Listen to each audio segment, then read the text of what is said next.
Let's start with a simple yet mind-bending question. Imagine there is a town with only one barber. This barber follows a strict rule. He only shaves those who do not shave themselves. If a man in the town shaves himself, the barber does not shave him. But if he does not shave himself, the barber must shave him. Seems simple, right? But here's the paradox. Who shaves the barber? Let's analyze both possibilities. First, suppose the barber shaves himself, but according to the rule, he can only shave those who do not shave themselves. That means he shouldn't be shaving himself. Now let's assume the barber doesn't shave himself. In that case, he qualifies as someone who must be shaved by the barber, which means he should shave himself. Both possibilities contradict each other. If he shaves himself, he shouldn't. If he doesn't, he should. So, what's the solution? The paradox exposes a logical flaw in the rule itself. It suggests that such a barber cannot logically exist. Any attempt to define him within this system leads to contradiction.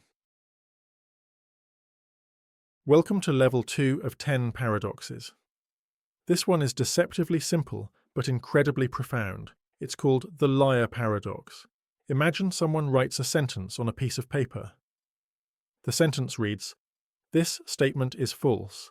Now, let's analyze it logically. If the statement is true, then what it says must be correct. But it says it's false. That means it cannot be true. So let's assume instead that the statement is false. But if it's false, then its claim that it is false must be incorrect, which means it must actually be true. And just like that, we're stuck in an endless loop. The statement cannot be true, but it also cannot be false. No matter how we look at it, we are trapped in a logical contradiction. This one comes from ancient Greece and challenges our understanding of motion and time. It's called Zeno's Achilles and the tortoise paradox. Imagine a race between Achilles, the great Greek warrior, and a slow-moving tortoise. To make things fair, the tortoise gets a 10-meter head start. Achilles is much faster, so it seems obvious he should overtake the tortoise. But Zeno argued Achilles can never actually catch up. Here's the reasoning. First, Achilles reaches the point where the tortoise started. But in that time, the tortoise has moved forward a bit. Next, Achilles reaches that new position, but the tortoise has again moved slightly ahead. This keeps happening. Every time Achilles gets to where the tortoise was, the tortoise has inched forward. Even though the distances get smaller and smaller, there are infinitely many steps Achilles must take. So, according to Zeno, Achilles is stuck in an infinite sequence and can never actually reach the tortoise. But in reality, we know Achilles easily overtakes the tortoise. So, what's wrong with Zeno's reasoning? The paradox arises from the assumption that dividing distance into infinitely many smaller parts means infinite time is needed to complete them. In truth, infinite series can have a finite sum. The time Achilles takes for each step gets shorter and shorter, and all steps together add up to a finite amount of time. This paradox puzzled philosophers and mathematicians for centuries until the development of calculus.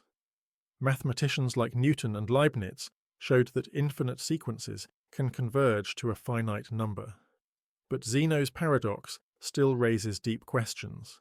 Is motion continuous, or does it happen in discrete jumps? If space is infinitely divisible, does that mean reality itself is made of infinite steps? Welcome to Level 4 of 10 Paradoxes. This one is called the unexpected hanging paradox. It messes with our understanding of logic and prediction. Imagine a judge tells a prisoner, "You will be hanged at noon on a weekday next week, but the exact day will be a surprise. You won't know which day it is until the executioner arrives that morning." The prisoner thinks carefully. If the hanging were to happen on Friday, then by Thursday night he would know. Because Friday is the only day left. That would ruin the surprise. So it can't be Friday. Now that Friday is ruled out, he thinks about Thursday. If it were to happen on Thursday, he would know by Wednesday night, because Friday is already eliminated. Again, no surprise. So Thursday is also impossible.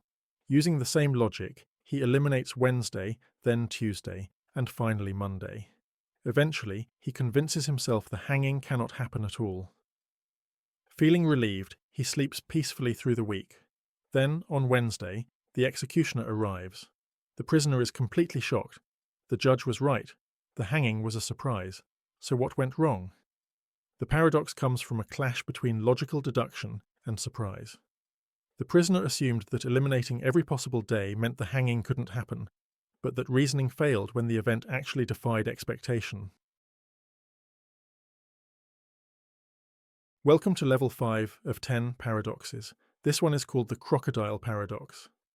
And it's all about logic, prediction, and a tricky dilemma. Imagine a cunning crocodile lurking by a riverbank. One day it grabs a child. The desperate parent begs for the child's return. The crocodile, being unusually logical, makes an offer. I will return your child if you correctly predict what I will do next. If the parent says, you will return my child, we run into a problem. If the crocodile does return the child, then the parent's prediction is true, and the condition is fulfilled.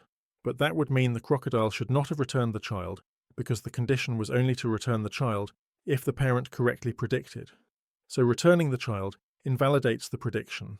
If the crocodile does not return the child, the prediction is false, which means the condition isn't met and the crocodile keeps the child. But now the prediction is false, and the crocodile's action confirms it, meaning the parent was wrong, which justifies not returning the child. No matter what, the crocodile ends up in a paradox. Return the child, and the prediction becomes false. Don't return the child, and it's still false. The logic twists in on itself.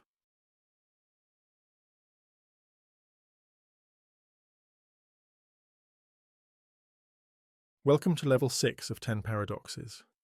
This one is called the Ship of Theseus paradox, and it challenges our understanding of identity and change. Imagine an ancient ship, the Ship of Theseus, docked in a harbour. Over time, its wooden planks start to rot, so they're replaced one by one with brand new ones. This process continues for years, until eventually every single piece has been replaced. Now here's the question. Is it still the same ship? At first, the answer feels like yes. It looks the same, it functions the same. It's just been repaired gradually. But here's the twist. Imagine someone collected all the old discarded planks and rebuilt them into a ship identical to the original. Now there are two ships. One, the rebuilt ship made of new planks, still in the harbour. Two, the ship made of the original planks, reconstructed elsewhere. So, which one is the real Ship of Theseus? If it's the first one, then identity is about form and function, even if every part has changed. If it's the second, then identity lies in the original material, not in continuity or structure. This paradox forces us to ask, what does it mean to remain the same over time? And it doesn't just apply to ships, it applies to people, to objects, even to consciousness. For example, every single cell in the human body gets replaced over time. If all your cells change, are you still the same person? And if we could transfer your brain into a different body, would you still be you? The Ship of Theseus paradox has been debated by philosophers, scientists, and neuroscientists studying personal identity. It also raises a big question in technology. If we replace every part of a machine, is it still the same machine, or something completely new?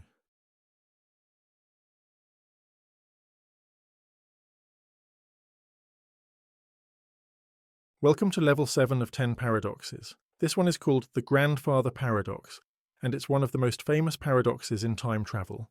Imagine you invent a time machine. You decide to go back to a time when your grandfather was young, before he ever met your grandmother, and for some reason, you decide to prevent them from meeting. Or worse, you accidentally cause your grandfather's death, before he ever has children. Now here's the problem. If your grandfather never had children, then your parent was never born. And if your parent was never born, then you were never born. But if you were never born, how did you go back in time in the first place? This creates a paradox. By changing the past, you erase your own existence. But if you never existed, then you could never have gone back to change the past. So what happens?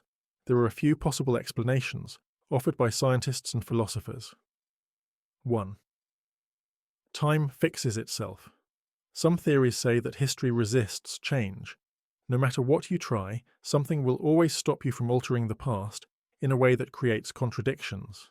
Maybe your gun jams, maybe you get distracted, or maybe events unfold in just the right way to protect the timeline. 2. The many worlds interpretation. Instead of a contradiction, your actions create a new timeline, a parallel universe where you were never born. In your original timeline, nothing changes, but in the new one, you simply don't exist. You just vanish. 3. You disappear. If you succeed in preventing your own birth, some theories suggest you would simply cease to exist, as if you were never there in the first place. But that brings up a deeper question. If you vanish, who changed the past? The grandfather paradox is one of the biggest challenges to theoretical time travel. It suggests that changing the past might be logically impossible, or at least way more complicated than it seems. This paradox has been explored in movies, books, and deep scientific debates, and it remains a key argument in the question of whether time travel could ever truly happen.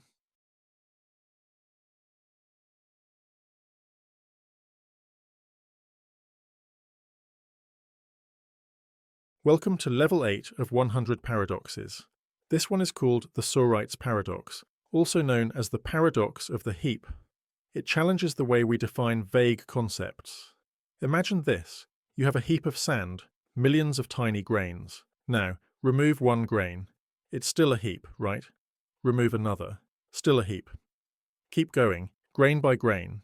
At what exact point does it stop being a heap? One grain less doesn't seem to make a difference, but eventually you're left with a single grain of sand. And that's definitely not a heap. So, where did the heap go? This paradox exposes a flaw in how we think about vague ideas. Words like heap, bald, or tall don't have precise boundaries. Think about it. If a man has a full head of hair and starts losing it one by one, when does he become bald? If a child grows a little taller each year, when exactly does tall begin? Because these concepts are fuzzy, they can lead to logical contradictions. Philosophers have debated this for centuries. There's no simple answer. But there are a few approaches. 1. The sharp cutoff theory. Some argue that even vague terms have exact but hidden boundaries. Maybe a heap is exactly 1,000 grains or more.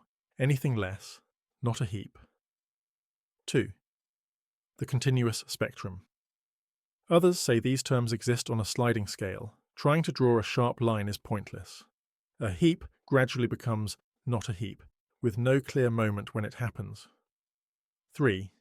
Supervaluationism. This more complex theory says vague terms can be true in some cases, false in others, and undefined in between, depending on the context. But the Sorites paradox isn't just a word game. It has real-world impact. It affects law, ethics, and even artificial intelligence. When does a person officially become an adult? At what point does a series of actions become a crime? How does an AI determine if something is big or small when no clear boundary exists? The heap paradox reminds us, sometimes it's not the answer that's hard, it's asking the right question in the first place. I leave the last 2 paradoxes to you so you can share them in the comments.